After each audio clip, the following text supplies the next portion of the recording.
Good morning, Doctor. How are you doing today? I'm good, Arrow. How are you? Fantastic. I've been waiting to talk with you because I am like 10 million or 10 billion other people. We're fascinated with sharks, but we don't know why. What is it about that shark? Well, I'm one of those people as well.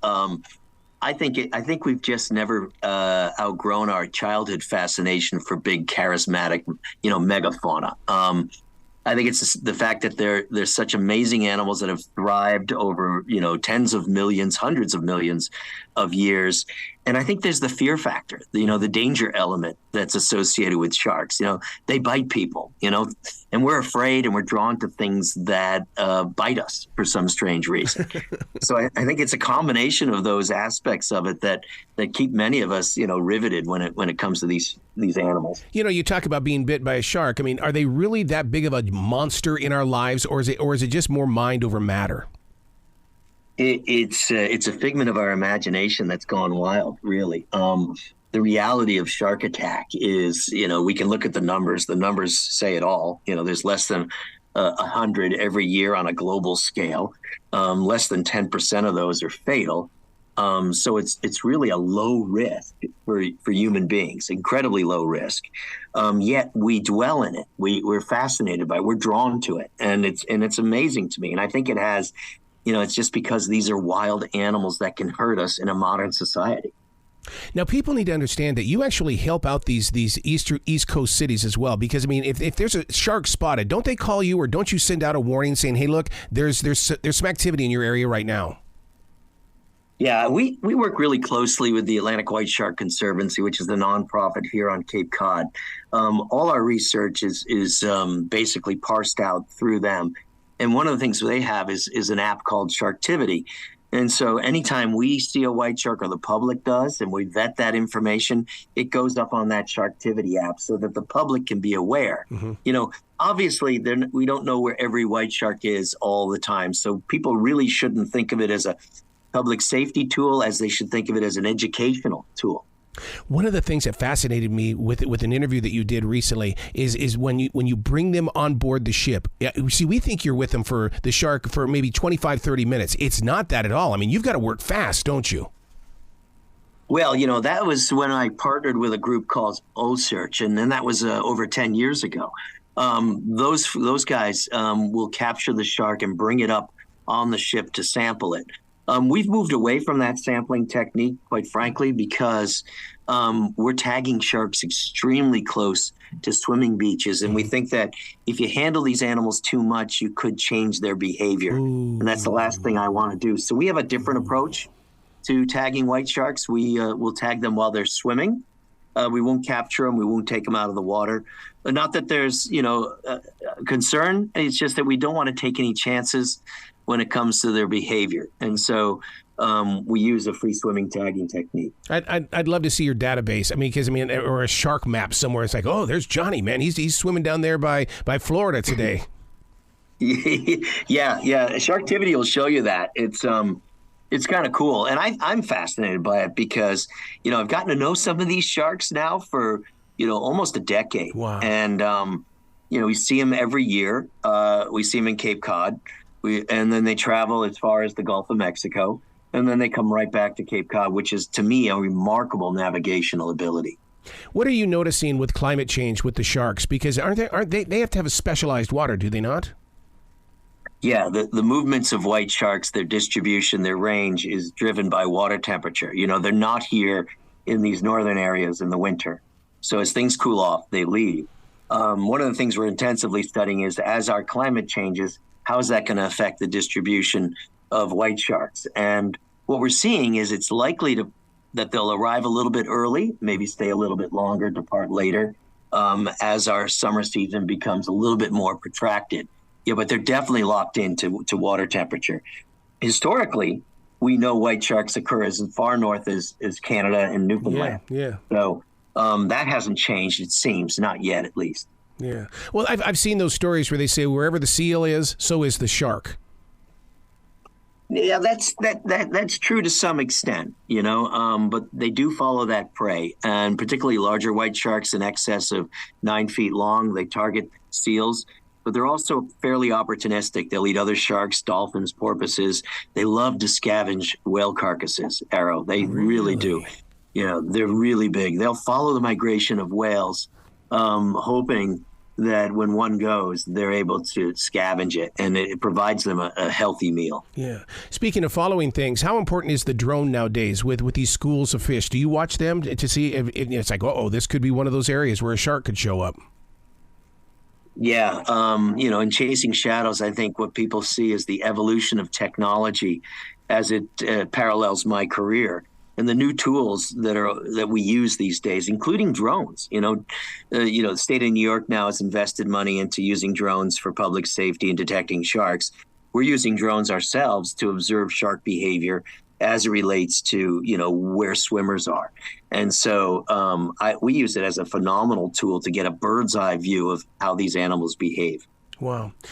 One of the things that I've been watching a lot this year is that, what is it, seaweed that's coming in on the state of Florida. How does that mess around with the sea life in when something like that's so unique is happening to the waters? Well, it's a great question. Sargassum weed has for the last couple of years been piling up on Florida beaches and Caribbean island beaches, but the Bahamas. We don't know what's driving this phenomenon, but as that weed breaks down, it could lead to, obviously, pollution and degradation of water quality. And we're trying to figure out how exactly that's going to impact, fish species that are, endemic to those areas. Most sharks are highly migratory. They'll move out of an area. But smaller species of fish may not have the latitude to do that. So it's research I'm not directly involved in, but certainly something worth looking at. Man, you talk like that, and right away I start thinking about this nuclear power plant that's over in Japan where they want to dump the stuff into the ocean. It's like, you can't do that, man. Somehow, some way, that's going to wrap around the entire planet. No, you're right. That's crazy. These crazy thinking. I mean, I think I'm pretty proud of what we have done as a country in terms of shark conservation. We're not there yet. There are a couple of species that are still, not healthy populations. There's a few, but we've taken steps over the last 20 years, to restore shark populations. And we are seeing signs of that, and I'll tell you, some of those signs are not great because people don't particularly like sharing the water with sharks, but it's not our domain, it's theirs, and we have to learn how to coexist. Yeah, I was going to ask you about that, conservation versus public safety. Yeah, it's a tricky balance. I talk a lot about it in the book because it rears its ugly head. Let's face it, you've got white sharks feeding on seals in a tourist area where people are trying to recreate. Right. And that leads to big issues and big questions. What do we do when we restore populations of top predators and they impact what we like to do? I think somewhere we need to strike a balance and we need to coexist. I think it's important for us to realize that sharks are critical components of a healthy marine ecosystem. And so if we don't have sharks, we're going to diminish the health of our surrounding seas. So it's important that we protect them and at the same time figure out how to balance what we love to do with the persistence of this species. While you were putting the book together, Chasing Shadows, did you find yourself ever being a student to what you were writing? Because I'm sure you take in so much content. Yeah. First of all, I had to dig deep. My story starts when I'm like 13 or 14 years old. And it walks through my career. And luckily, as a young scientist, I kept notes. But as a young kid, I didn't. So I had to dig deep into the recesses of my brain. And my co-author, Ret Talbot, was phenomenal in helping me, tap into those resources. But, I also had to, filter out.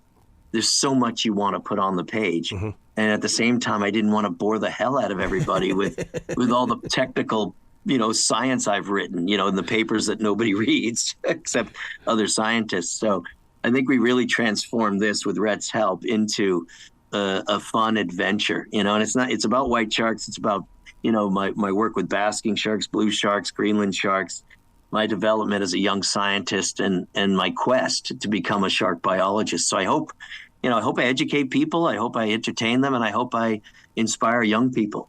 Dude, I will sit there and I'll read part of the chapter, and the first thing I do is I hurry up and go to YouTube because I got to see it. It's like I'm reading it, but now I want to see it. And so, there's such a connection between how you share the story and then how we have to go see the moving pictures. It's kind of the world we live in now, Arrow, which is not a bad thing, we want, and we did include a lot of great photos in it. I would have included a lot more if I could. But, the publisher has certain constraints on me, so we couldn't write 1,000 pages or we couldn't have 1,000 photos. But I think it does entertain, and hopefully it drives people in the right direction when it comes to coexisting with sharks. I would love to see how many students are going to reach out to you, because it does inspire the imagination as well as your compassion for wild animals. Learn to love all living things. Do you see marine biology being a growing interest at a lot of these universities? Oh, yeah. So when I'm in high school, right, in 1979. Now I'm really dating myself, but and I want to be a marine biologist, so I'm searching, and there's no web to search. You have to make phone calls. You have to reach out to colleges and have them send you materials about their programs, because the internet did not exist, right? And so I couldn't find a school that had a major in marine biology. Oh, wow. There were only like 3 or 4.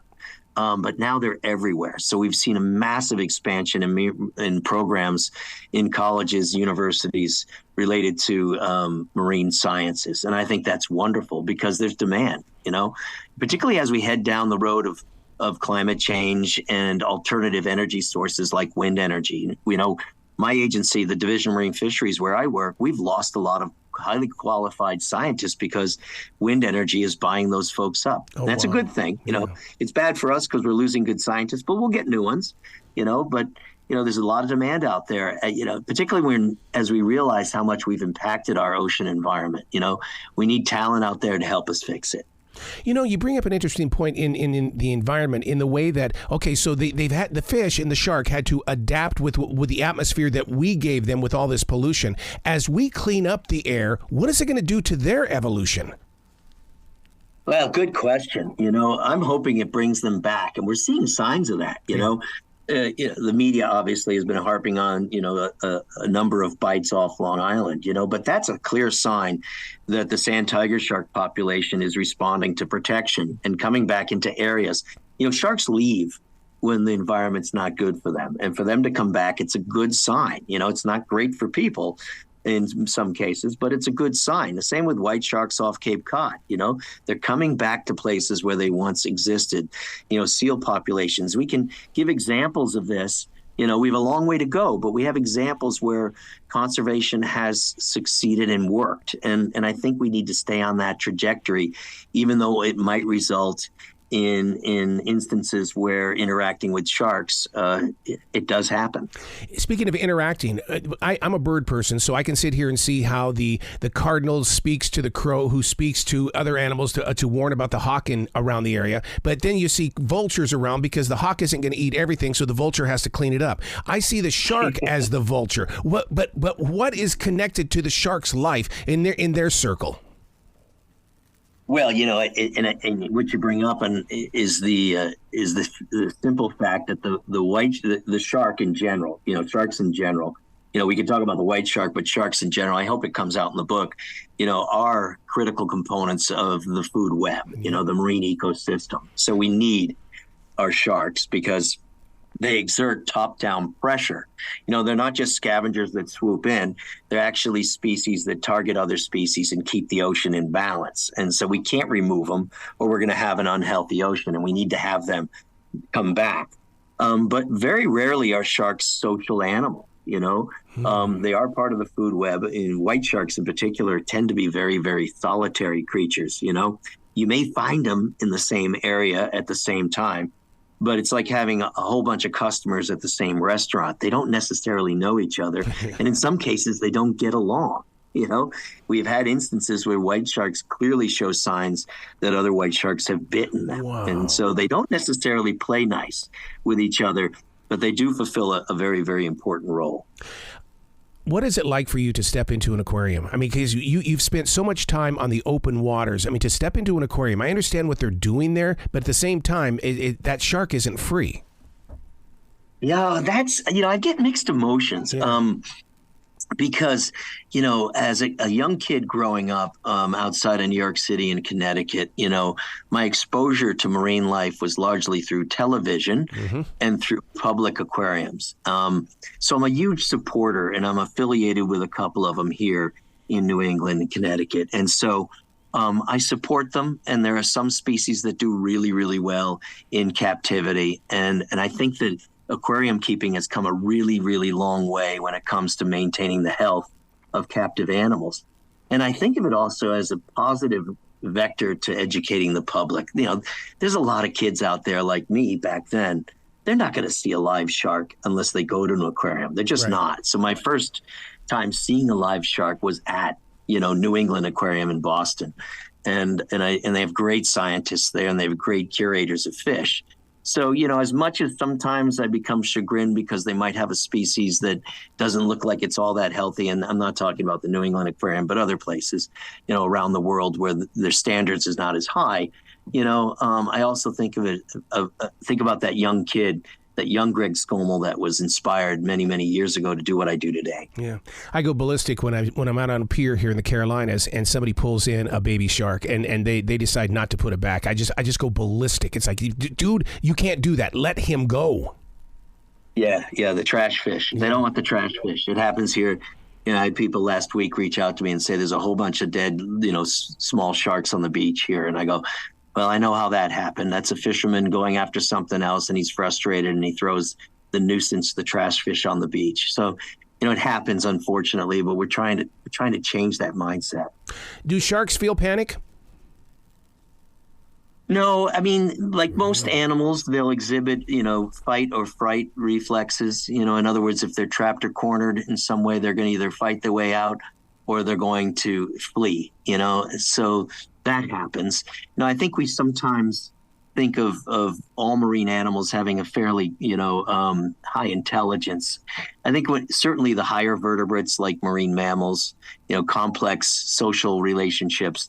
Sharks, they're a little bit lower, in the spectrum when it comes to intelligence. They certainly have the ability to learn, and they do phenomenal things when it comes to navigation and going into areas that they know they will succeed, but they don't do a lot of complex thinking at all. So, they have fairly sizable brains for their size, but at the same time, most of those brains are designed to find prey or to find a mate. Wow. One of the greatest mysteries is your book, because, you answer so many questions inside these pages. Where can people go to give you some love, to support the book and to support everything else that you've done? Well, I appreciate that. Obviously the book is sold at anywhere books are sold, so I encourage folks to get it. I work really closely with a nonprofit called Atlantic White Shark Conservancy. Their social media pages, my own social media pages, Greg Skomal, are available. We try to put out information there, but in terms of seeing what we do, the Conservancy's social media, Facebook page, Twitter, we show a lot of our videos, and I encourage folks to visit. Dude, please come back to this show anytime in the future. The door is always going to be open for you. Thank you, Arrow. I really appreciate that. I'll be back. Excellent. You be brilliant today, okay? Thanks, buddy. I appreciate that.